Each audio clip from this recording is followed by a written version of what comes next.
말씀 봉독하겠습니다. 마가복음 11장 12절에서 14절 말씀.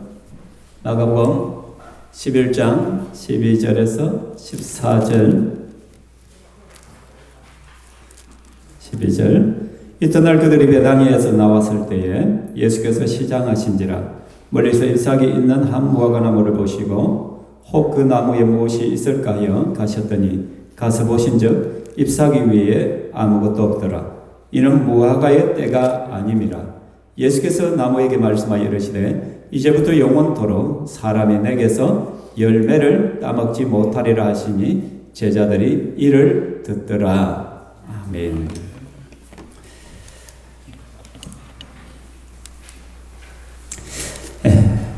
시조를 한 편 여러분 같이 읽기를 원합니다. 잘하는 시조인데 같이 읽어볼까요? 시작. 까마귀 검다 하고 백로야 웃지 마라. 그치 금은들 속조차 금을 소냐. 아마도 겉히고 속금을 선 너뿐인가 하노라. 고려 말의 충신이었던 이직의 시입니다.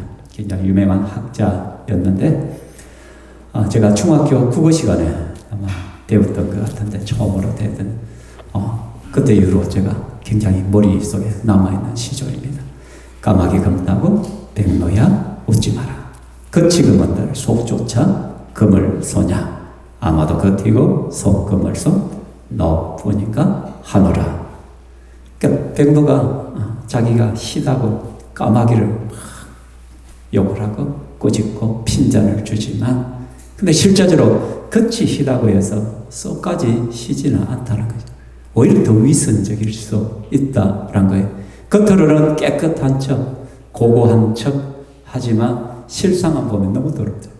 여러분 정치인들을 보십시오. 청문회 같은 걸 해보십시오.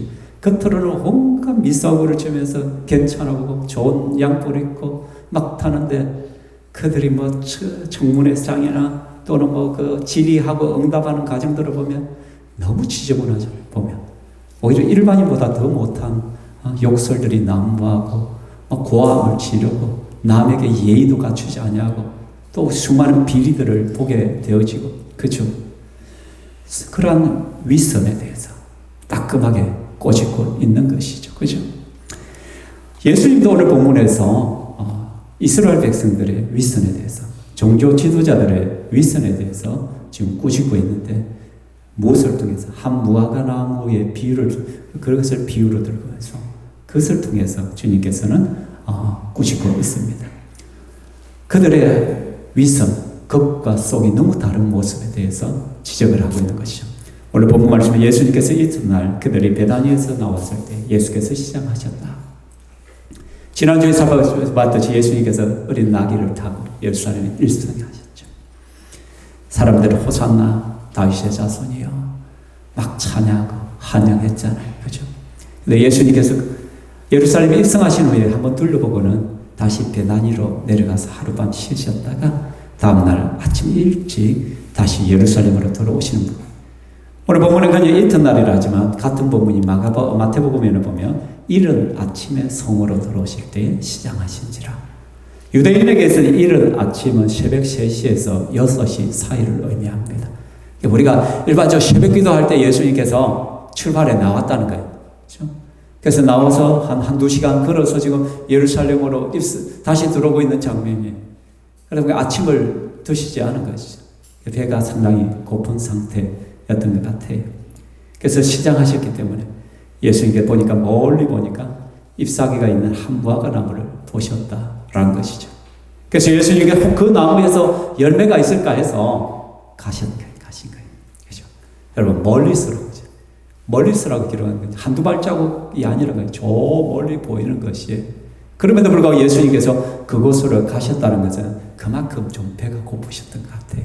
그렇죠? 그래서 예수님께서 제자들을 그냥 터벅터벅 끝까지 가는 거예요. 그런데 그 결과는 참담합니다. 가서 보신즉 잎사귀 위에 아무것도 없더라. 아무것도 없더라. nothing이다. 분명히 잎사귀가 무성해 있기 때문에 열매가 있을 거라고 봤는데 갔는데 아무것도 없는 거예요. 허탈함이셨대요. 여러분 잔뜩 기대를 하고 갔는데 그죠? 그런데 한 번도 없어. 얼마나 허탈해. 맞잖아, 그죠? 그렇잖아요, 그죠? 이전에 뭐 TV 광고입니까? 나폴레옹이 저기로 가자, 돌격 앞으로 했는데 갔는데 여기가 아닌가 봐. 다시 저곳으로 돌격. 아, 여기도 아닌가 봐. 얼마나 허탈한 거야. 힘은 힘대로 다 빼고, 그죠? 예수님은 아마 속은 기분이에요. 속은 기분. 그런데 중요한 것은 뭐냐면 이는 무화과 때가 아님이라. 그 이유가 설명되어지는 거예요. 무화과 열매의 시기가 아니기 때문에 그럼 우차라고 없잖아. 당연한 것이잖아. 열매가 없는 것이 당연하게 우리는 이 본문이 해석이 되어지잖아요. 맞죠? 그죠? 어쩔 수 없습니다. 그런데 예수님의 다음 행동이 우리를 굉장히 당황스럽게 만들어요.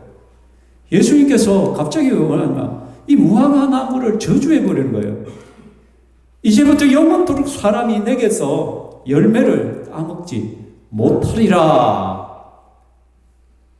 여러분, 지금까지 우리 예수님의 모습하고는 완전히 다른 거예요. 예수님은 한 번도 파괴적인 말을 하신 적이 없어요. 한 번도 파괴적인 기적을 일으켜 본 적이 없어요. 늘 살리고 생명을 일으키는 기적을 일으켰지. 근데 예수님께서 너다없이 그 무화과 나무를 하여 이제부터 영원토록 사람이 내게서 열매를 따먹지 못하리라. 너무 낯선 예수님의 모습을 발견합니다. 이 성경을 보는 우리가 굉장히 당황스럽다는 거예요.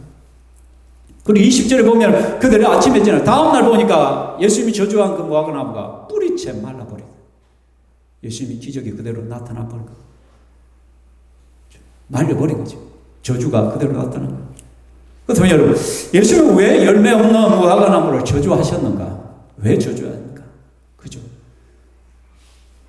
뭐 두 가지를 막 수적은 무화과 나무가 열리는 시기도 아닌데 왜 예수님 홧김에 뭐 왜 그랬냐? 예수님 홧김에 그랬냐? 그냥 열받아서 그냥, 그죠? 열받쳐서 배가 고픈데 여러분 좀 누가 이제 그러면 신경질 팍 나죠? 안 그래요, 그죠? 그래서 흔히들 목사님들이 당에는 밥 먹고 해야 된다고. 밥 먹기 전에 절대 당에 열지 말라고. 괜히 신경질을 부르고 복잡해지니까 맛있는 거 푹 먹여놓고 당에를. 우리 교회는 그럴 이유가 전혀 없습니다. 우리는 아침 일찍 그냥 해버립니다. 그죠? 그죠? 그렇다면 여러분, 무화과 열매도 열리지 않는 시기인데도 예수님께서 분명히 저주를 했다는 것은 홧김에 그랬나? 열받아서 그럼 예수님이 너무 유치해지잖아. 그죠? 그러면 또 한 가지 의문점은 예수님이 왜 남의 무화과 나무에서 열매를 찾았나? 백기 남의 무화과 나무에 가서 없다고 저주하고 이거는 또 너무 부당한 모습이 예수님이시잖아요. 그죠? 근데 이거는 두 번째 거는 쉽게 해결돼요. 왜냐하면 모세의 율법에 의하면 유대인들이 잘 아는 모세의 율법에서는 나그네들이 배가 고파서 열매를 따먹는 거, 남의 과수원에 가서 따먹는 거, 그거 전혀 위법이 아니란 거예요. 그래서 신명기 말씀에 내 이웃의 포도원에 들어갈 때는 마음대로 그 포도주를 배불리 먹어도 된다. 배가 고파서 그렇다면 남의 포도원에 포도를 마음대로 먹어도 돼. 그런데 뭐하는 그릇에 담지 마. 그릇에 담는다는 건 배고픔의 문제가 아니에요. 이는 그 다음을 생각하는 것이죠. 재산상에 엄청난 피해를 주는 거죠. 배고파서 그런 것에 대해서는 허용을 한다는 것이죠. 또 신명기 23장 25절 내 이웃의 곡식밭에 들어갈 때 내가 손으로 그 이삭을 따도 된다. 그래서 예수님의 제자들이 그죠? 안식일에 길을 가다가 배고플 때 이삭에 손을 넣어서 까가지고 먹는 거예요. 그죠? 마른 걸 그냥 먹을 수 있잖아요. 그죠?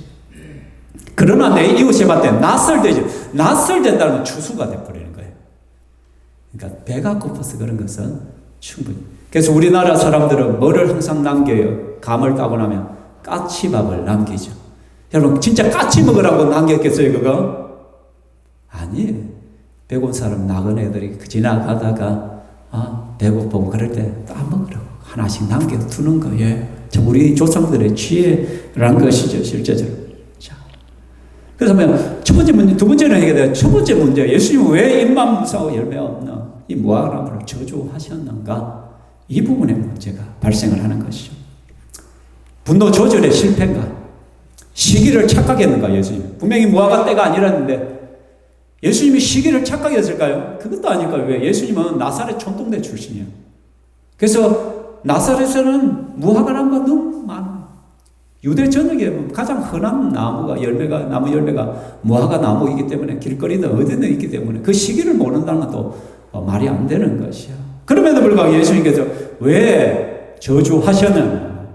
예수님께서 행동을 하셨다고. 여러분 성경에서 예수님이 무슨 말씀을 하시고 예수님이 무슨 행동을 하실 때는 반드시 의도적입니다. 의도적. 우연히 이루어지는 것이 아니라는 거예요. 의도성을 가지고 한다는 거예요. 그래서 예수님께서 제자들 앞에서 그 열매 없는 무화과나무를 저주하셨다는 것은 의도성이 있는 거예요. 메시지가 있다는 거예요. 뭔가 제자들에게 주고 싶은 메시지가 있는 거예요. 뭐냐? 일종의 맞춤형 시청각 자료와 같은 거예요. 실력. 그럼 입이 무성하고 열매 없는 무화과나무가 상징하는 게 대체 뭐냐? 이스라엘의 위선적인 종교 생활에 대한 부분인 것이죠. 구약에 보면 종종 이스라엘을 무화과나무에 비유를 합니다. 하나님 말씀에 순종하는 이스라엘 백성들을 해서 열매 맺는 무화과나무에 비유하지만 하나님 말씀에 불순종하여 우상을 섬기고 하나님을 떠나고 불신앙적인 삶을 윤리적으로 엉망으로 살아가는 이스라엘 백성들을 하여 열매 없는 무화과나무에 비유를 하곤 했다는 것이죠.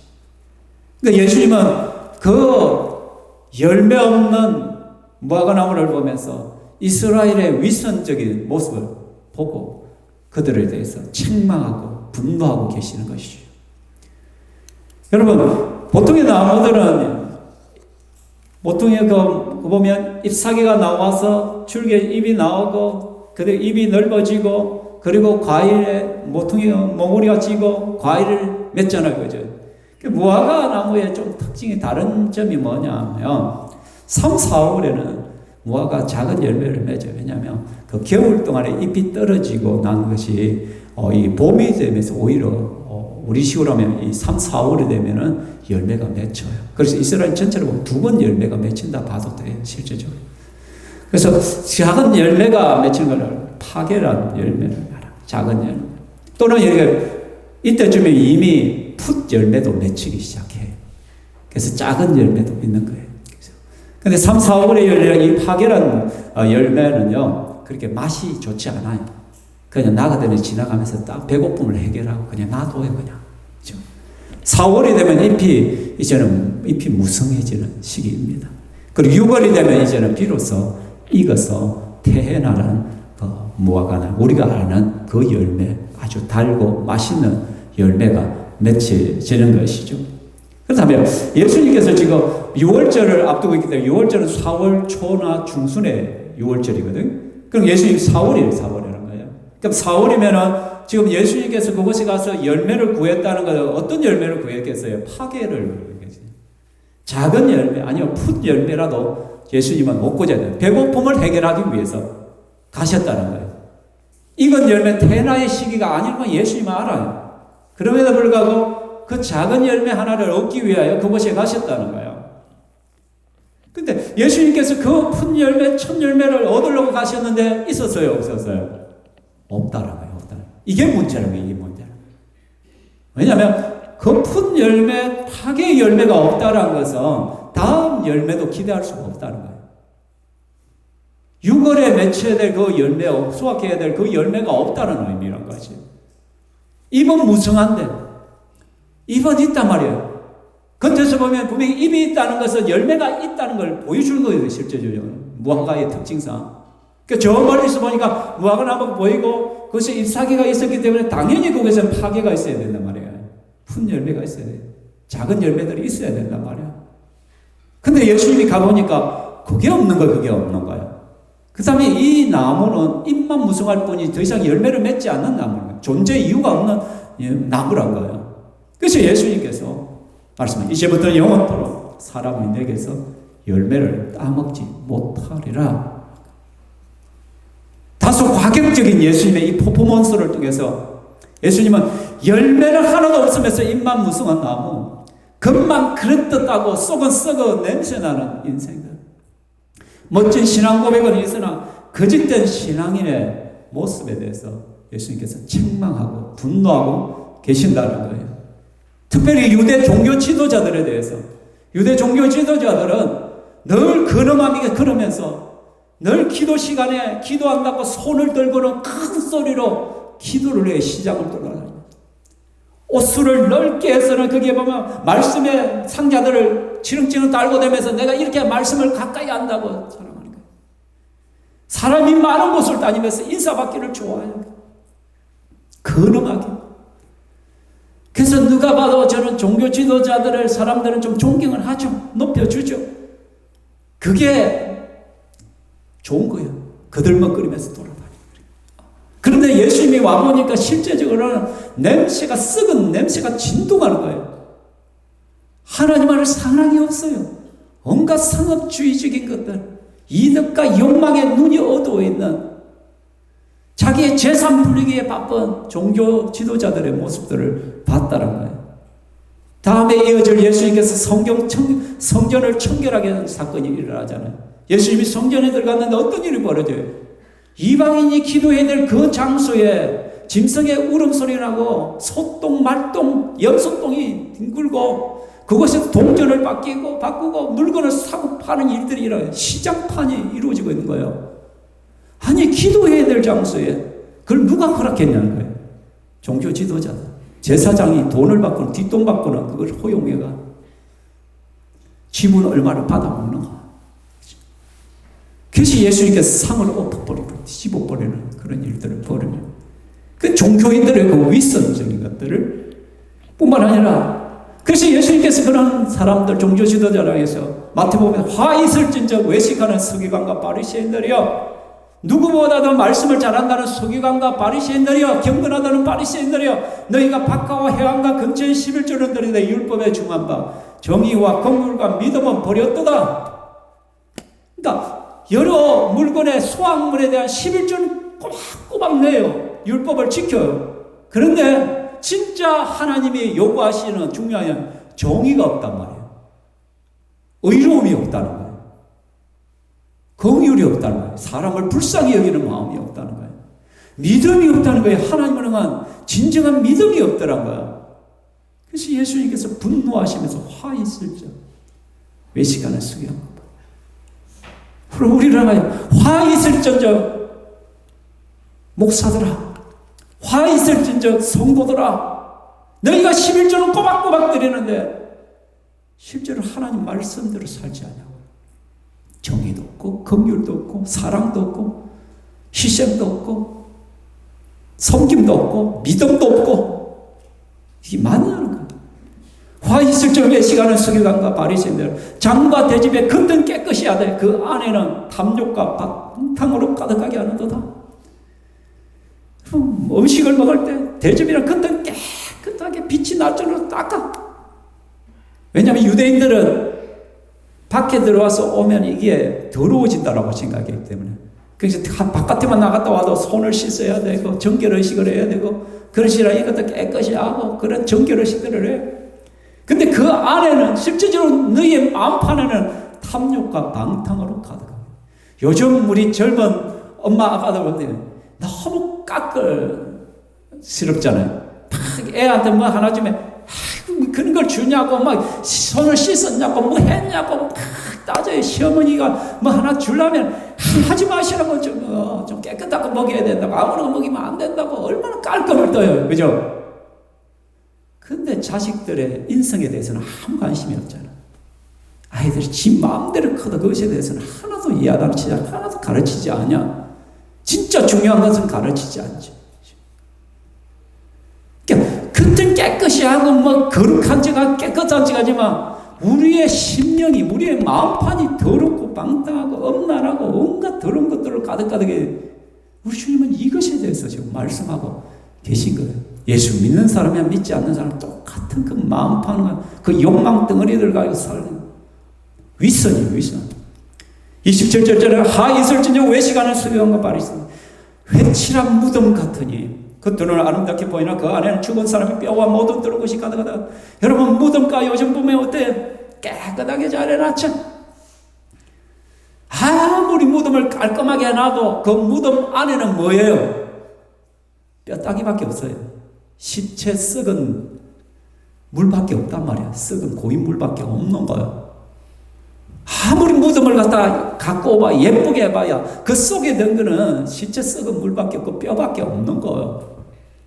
그런데 그 해를 쳐가지고 거기를 하얗게 만들고 막 꾸미고 막 그래가 그게 아니란 거예요. 우리의 모습이 마치 그와 같다는 거예요. 겉으로는 잘난 채, 깨끗한 채, 예배 드리는 척 하지만 실제로 우리가 이 시간에 예배를 드리지만 겉으로는 형식적으로는 주님 앞에 나왔지만 정말 하나님 말씀에 대한 사모함이 있고 주님을 만나고 하는 하나님 앞에 말씀 앞에 나 자신을 세우고 바르게 세우고 고치고 싶은 변화되고자 하는 욕망이 있냐는 거예요. 하나님에 대한 소망, 하나님을 정말로 사랑하느냐, 그게 회칠한 무덤과 같다는 거예요. 예수님은 위선이 얼마나 하나님 앞에 가증한 것이고 얼마나 큰 죄인가를 가르쳐주고자 하는 거예요. 그래서 그 열매 없고 입만 무성해서 사람 쏟기 쉽게 하는 그 무화과나무를 저주함을 통해서 메시지를 던지고 있는 거예요. 너희 안에 있는 위선을 봐라. 너희가 정말 예수쟁이 맞냐? 정말 예수님을 사랑해? 정말 신앙인이 맞아? 입을 열면은 주님이 어떻고 교회가 어떻고 말을 하는데 근데 진짜 주님을 사랑해? 사랑한다면 그렇게 살지 않을 거잖아. 사랑한다면 내 앞에서 좀 더 시간을 보내겠지. 뭐가 그리 바쁜지, 뭐가 그리 분주한지, 진짜 나를 사랑하느냐, 주님은. 너희의 믿음에 행위가 있냐는 거예요. 행함이 없는 믿음은 죽은 것이다는 거예요. 경건의 모양은 있으나 경건의 능력이 없는 것은 죽은 신앙이야. 아무리 우리가 예배당에 앉아가 예배 드린 척 할지라도, 기도하는 척 할지라도, 찬양하는 척 할지라도, 기도 가운데 하나님을 만나, 찬양 가운데 주님을 만나 눈물도 흘려보고 정말 내 마음이 감동되어 나도 모르게 손이 절로 올라가고 나도 모르게 그게 너무 감동돼서 무릎이 꿇려지기도 하고 하나님의 말씀을 듣는 가운데 내가 너무 강해서 말씀이 강하게 들어가 회개에 눈물이 쏟아지고 가게 가슴을 치기도 하고 이렇게 살아서는 안 되겠다는 변화들이 나타나. 이게 진짜 예배자의 모습이잖아요. 예수님을 주님이라고 우리는 고백하잖아요. 주여라고 말하잖아요. 영어로는 My Lord. 근데요, 예수님 당시에 My Lord라고 칭할 수 있는 존재는 한 사람밖에 없었어요. 그 당시에 로마 황제밖에 없었단 말이에요. My Lord, 나의 주시여, 나의 주시여. 황제 앞에만 그 단어를 썼단 말이에요. 황제 앞에서 My Lord라고 할 때, 나의 주여라고 할 때는요, 생명 내놓는 거예요. 그거는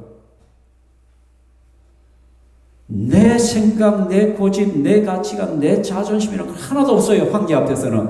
황제가 죽으라면 죽어야 되는 거예요. 저거 하라면 저거 해야 되는 거예요. 하지 말면 하지 마는 거예요. 황제의 명령은 절대적인 거예요. 우리나라 임금이 뭔가를 내리면 어떻게 어명이요 하면 끝나는 거예요. 어명이요 하면서 뭐가 내려와요? 사약이 내려와.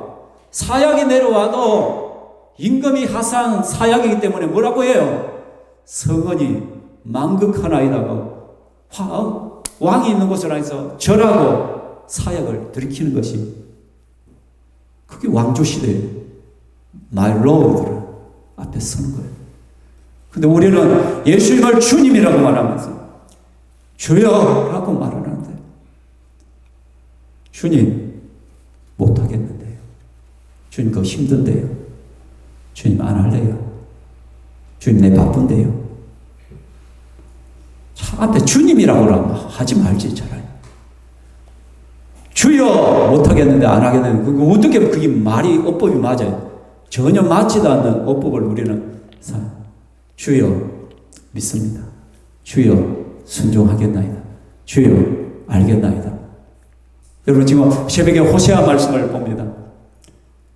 북이스라엘 여로보암 2세 시대 가장 악한 왕이 다스리던, 물론 뭐 아합 왕도 더 악했지만 정말 여로보암 2세 시대 정말 나라가 타락하고 하나님께서 부여하게 해줬는데 윤리적으로 도덕적으로 정치적으로 완전히 타락한. 그래서 호시아 선지자를 통하여 하나님께서 메시지를 주는데 호시아를 불러요. 그리고 첫 메시지를 줘요. 그 첫 메시지가 뭐냐면 너는 음란한 여인을 가서 데리고 와서 결혼해서 음란한 아이들을 낳아라. 말도 안 되는 명령을 내려요. 이게 장녀한테 가서 장녀를 데리고 가지고 돈 주고 사와가지고 결혼을 해가 장녀에서 아이를 낳으란 거야. 이 가능하냐? 인간적으로 전혀 이해할 수도 없는 거예요, 이거는. 근데 호시아 선지자는 이에 가서 하나님 왜 그런데요? 하나님 이러면 됩니까? 어떻게 그런 말씀을 합니까? 내가 선지자인데 어떻게 더러운 여자를 따지지도 않고 묻지도 않아요. 그냥 가서 순종해요. 그리고 아이들의 이름을 이스라엘 피의 땅이다. 로루하마다. 긍휼이 없다. 로암이다. 내 백성 아니다. 지 자식 이름을 어떻게 그렇게 지어요? 그대로 지어요. 근데 이 고멜리온 여인이 애 놓고 다시 도망가 버려. 다시 장야로 치달한 거예요. 근데 하나님이 또 다시 말씀을 한 거예요. 호시아한테. 너 다시 가서 데려와. 그리고 그를 사랑해. 이런 일이 여러분, 지금 이 세상에서 여러분 이런 일이 있다면 그게 가능하겠어요? 어떤 남자가 이걸 갖다 다시 여자를 데려오겠어요? 하나님 뭐라고? 이게 내 마음이다. 비록 나를 버리고 떠나간 그 이스라엘, 타락하고 범죄하고 그 악한 이스라엘 백성일지라도 나는 그들을 사랑한다. 나는 그들을 포기하지 않는다. 아무리 나를 버리고 영적 간음을 행하고 엉뚱한 짓을 해도 나는 끝까지 기다린다. 내가 저들을 얼마나 사랑하는 줄 아느냐? 내가 저들을 포기하지 않아서 호시아야 너도 포기하지 마. 하나님의 변함없는 사랑, 끝까지 기다려주시는 그 사랑을 보여주기 위하여 선지자의 삶을 하나님께서 요구한 거예요. 호시아 선지자에게 하나님은 마이로드란 말이야. 주님이 그 명령을 하시기 때문에 이유와 목적이 있다는 거예요. 나는 이해하지 못하도 깨닫지 못할지라도 주님이 말씀하셨기 때문에 주님께 이유가 있기 때문에 나는 순종해야 되는 거야. 그게 하나님 백성들의 자세란 거예요. 예수님을 주라고 고백하는 자들의 삶이어야 된다는 거예요. 아마 여러분은 설교를 들으면서 그래도 목사님 그게 어떻게? 나는 못합니다. 절대로. 그런 것을 어떻게 목사님 요구를 합니까? 맞아요. 나도 못해요, 여러분. 나도 힘들어요. 근데 우리 예수님 뭐냐면 하는 신용이라도 하라는 거예요. 발버둥이라도 한번 쳐보라는 거예요. 하나님 말씀 앞에. 그렇게 살려고 한번 해보라는 거예요. 그래서 주님께서 무화과 때가 아님에도 불구하고 파괴란 열매라도 내놓아 보라는 거예요. 주님은요, 언제든 우리를 찾아오셔서 열매를 요구하실 수 있는 분이에요. 그분이 우리의 주님이시기 때문에. 사랑하는 성도 여러분, 우리는 생각해요. 우리의 생각과 주님의 생각은 달라요. 내 생각이 그게 아닌 것 같아요. 내가 생각하는 때는 지금이 아니라고 생각해요. 근데 하나님의 때는 지금이라고 하면 하나님의 때가 맞는 것이잖아요.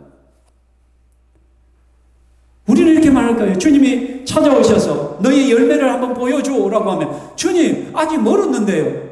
뭐 이리 빨리 옵니까? 좀 천천히 오시소. 아직 준비가 안 됐어요.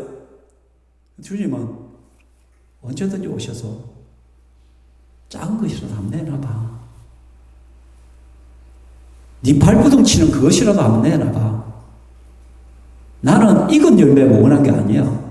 지금 네가 맺고 있는 그 열매가 원해. 그거 보여줘. 주님은 말씀하고 계신다는 것이. 사랑하는 성도 여러분, 주님은 오늘이라도 우리에게 찾아오셔서 한번 보자 하실 수가 있을 것이죠. 말씀을 결론을 맺고자 합니다. 주님은요, 우리의 위선에 분노하시는 분입니다. 극과 속이 같은 성도가 되어야 돼요. 우리는 하나님은 속지 않습니다. 우리는 사람은 속일 수가 있어요. 얼마든지 사람은 속일 수가 있어요. 말을 통해서. 말 참 잘하는 사람들 많잖아요. 그죠? 여러분, 보이스피싱 당하는 사람들 봐요. 판사도, 변호사도, 검사도 당해요. 보이스피싱 법에. 말들이 얼마나 잘하는, 구워서 딱 그럴 것 같다. 그죠? 사기꾼들은 얼마나 말 잘해요. 얼마든지 속일 수 있어요. 그러나 하나님은 절대 하나님 앞에 우리는 속일 수가 없어요. 하나님은 우리를 다 아셔요. 아무리 내가 그런 척 할지라도, 아무리 내가 선한 척, 내가 아무리 거룩한 척, 내가 아무리 예배 드리는 척 해도 우리 주님은 아셔요. 혹시 여러분이 예배 시간에 스마트폰 만지는 분 계십니까? 저는 잘 몰라도 주님은 아셔. 뜨끔한 사람이 있습니까?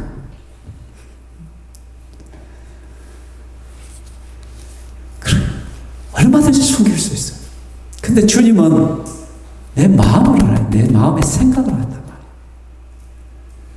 지금 내 안에 뭐가 들어있는지 다 아신단 말이에요. 그렇죠? 설교하는 제가 어떤 마음으로 설교하는지도 주님은 아시고, 헌신하고 섬기는 여러분들이 어떤 마음을 가지고 식사 봉사를 하고 청소를 하는지도 주님은 다 아시는 거예요. 내가 아무리 열심히 해도 정말 내 중심이 하나님 앞에 바르지 못한다면 그건 위선적인 거예요. 위선적. 극과 속이 같아야 된다는 거예요. 예수님을 주님으로 우리를 모신다면 그 주님 앞에 신실하게 반응할 수 있어야만 되는 것입니다. 그리고 주님이 요구하실 때 언제든지 내어드릴 열매를 여러분들은 준비하십시오. 어떤 열매를 준비하겠습니까? 신앙은 이론이 아니잖아요. 신앙은 삶이잖아요. 그래서 신앙의 삶의 열매들을 우리는 맺어가야 되는데, 그리고 순종의 열매들을 맺어보십시오. 그분이 주님이시라면 주여 순종하겠나이다. 예. 오늘 말씀을 받았으면 하나라도 마음에 뜨끔하고 하나라도 마음에 도전되는 것이 있다면 순종하십시오. 회개할 것 있으면 회개하시고 바꿀 것 있으면 바꾸십시오. 그렇지 않는다면 주님께서, 여러분, 그 저주하신 건 뭐냐면 결국 하나님의 심판이 있다는 걸 보여주는 거예요. 하나님의 심판이 있다는 거예요. 하나님의 심판은 그때는 공율이 없는 심판이 이루어지고, 지금은 하나님이 은혜의 때이기 때문에 지켜보고 계시고 시간에 여유를 주고 계시지만, 그러나 주님이 심판할 때는 공율도 없어요. 알자 없다는 거예요. 저주했더니 그대로 뿌리채 말라 버렸다 라고 말씀을 하고 계시죠. 행함의 열매들을 맺어가십시오. 신실함의 열매들을 맺어가십시오. 경우에 따라 이랬다 저랬다가 아니라 냄비처럼 파라락 끓었다가 파라락 식어버리는 거 아니고, 말만 이래야 되는데 저래야 되는데 하지 마시고 제발, 안 할 것 같으면 이래야 되는데 저래야, 그 말 자체를 하지 마시기 바랍니다. 하자 안 하면서 맨날 이렇게 해야 되는데 저렇게 해야 되는데, 그 속이는 것이잖아요. 속이는 거. 자기를 포장하는 것이잖아요. 내 불순종을 갖다 포장하는 거예요. 그거는 내 불순종을 좀 정당화시키는 거예요. 그러면 차라리 안 하는 게 나아요.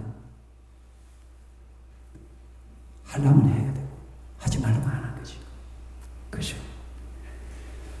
성김의 열매를 맺어가십시오. 성숙함의 열매를, 어린아이의 신앙이 아니라 성숙해집시오. 성숙.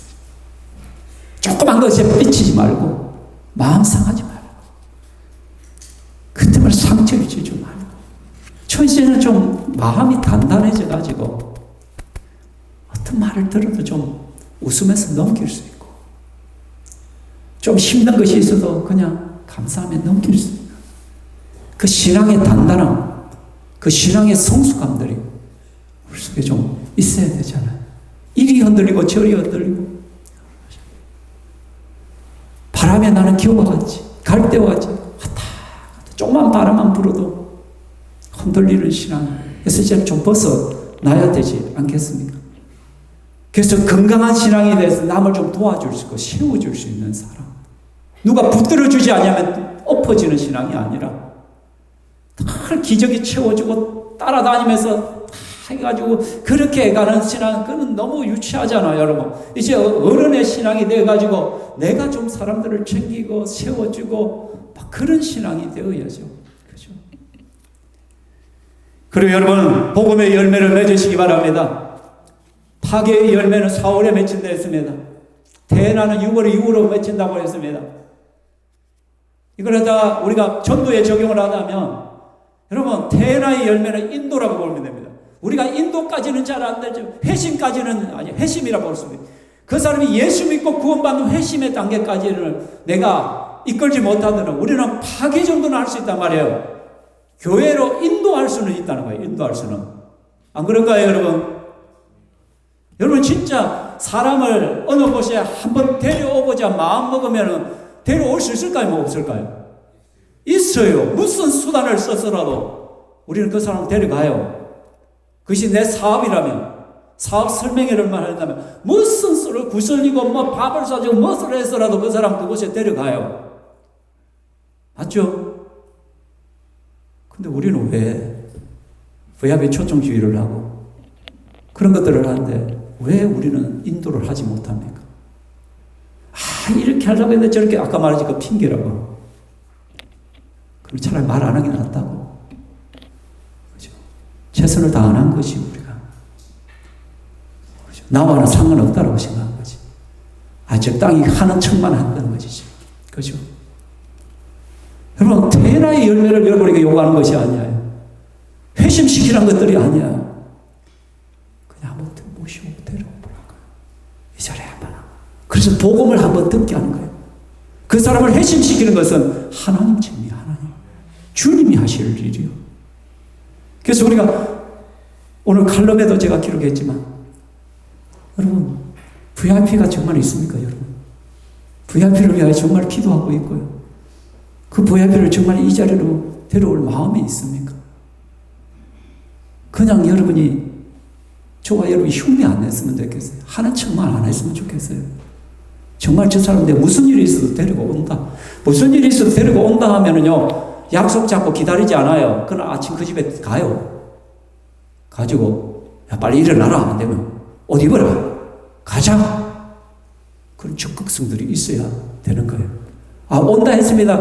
온다 했으니까 올 수 있도록 좀 기도해 주세요. 너무 누구대. 그렇잖아. 타켓이 있다면 잔소리가 되니까 마칩시다. 여러분, 두 가지를 놓고 기도했으면 좋겠어요. 일단 기도, 찬양하고 했으면 좋겠습니다.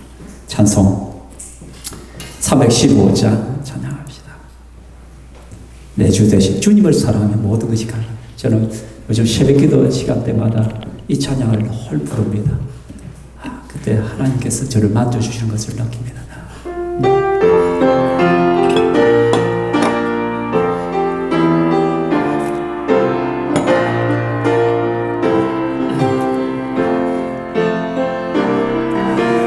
주 대신 주를 참 사랑하고 꼭 그에게 죄를 다 고합니다. 그는 은혜를 주신 내 예수시니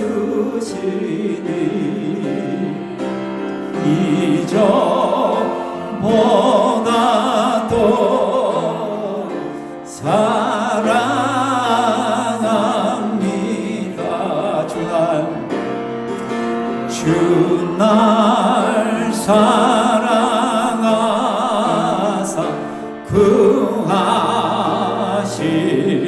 구하시려고 저 십자가 고난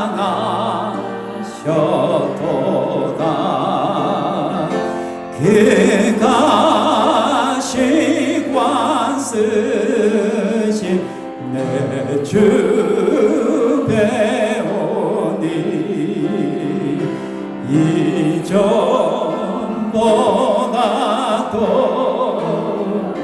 사랑합니다. 내 평생의 삶 평생의 힘쓰 그 큰 의무는 주 예수의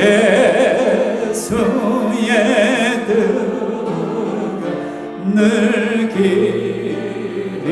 기림이라 숨질 때에까지 내 할 말씀을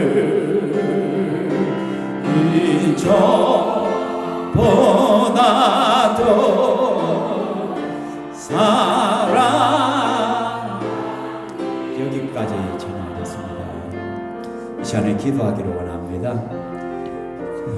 여러분, 주님은 우리를 너무너무 사랑하기 때문에 자기 생명까지도 주시는 그 사랑이 있었기 때문에 우리에게 시기하십니다. 내가 그렇게 너희들을 사랑하는 너희들은 어떠냐?